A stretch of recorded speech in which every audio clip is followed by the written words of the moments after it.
Today we want to talk about a very beautiful concept in mathematics that is called the power towers. I have two examples here. In my first example, the superscript is on the right hand side. In the next example, the superscript is on the left hand side. So what is difference between these two guys? I think I don't need to convince you that this guy means we need to multiply to 4 times, and that is equal to 16. But how about this guy? This guy is the fourth tower of 2. By fourth tower of 2, we mean that it is equal to 2 raised to the power 2 raised to the power 2 raised to the power 2. In order to simplify the towers, we need to start downwards, and first of all we will simplify the first tower, 2 raised to the power 2, which is equal to 4.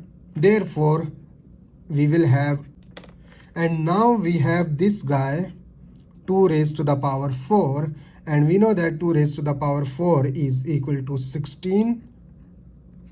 So this means that the fourth tower of 2 is 2 raised to the power 16. And 2 raised to the power 16 is a huge number comparative to the 2 raised to the power 4. But don't go away, I have another example for you. Let's build an infinite power towers of 2.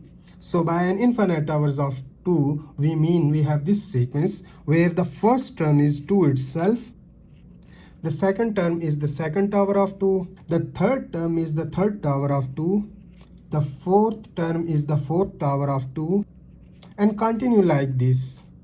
Okay, but we want to know whether this infinite tower of 2 is some number or it is infinity. If you look at this sequence, the first term is 2, the second term is 4, the third term is 2 raised to the power 4, the fourth term is 2 raised to the power 16, and this sequence is increasing exponentially.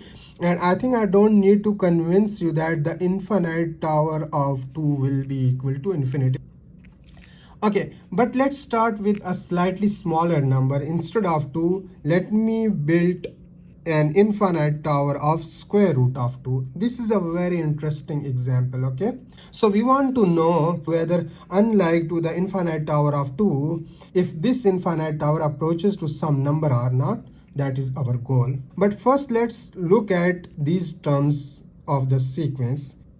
Okay, if you look at these two examples, then the towers of 2 increase exponentially, but these towers of square root 2 increase very slowly.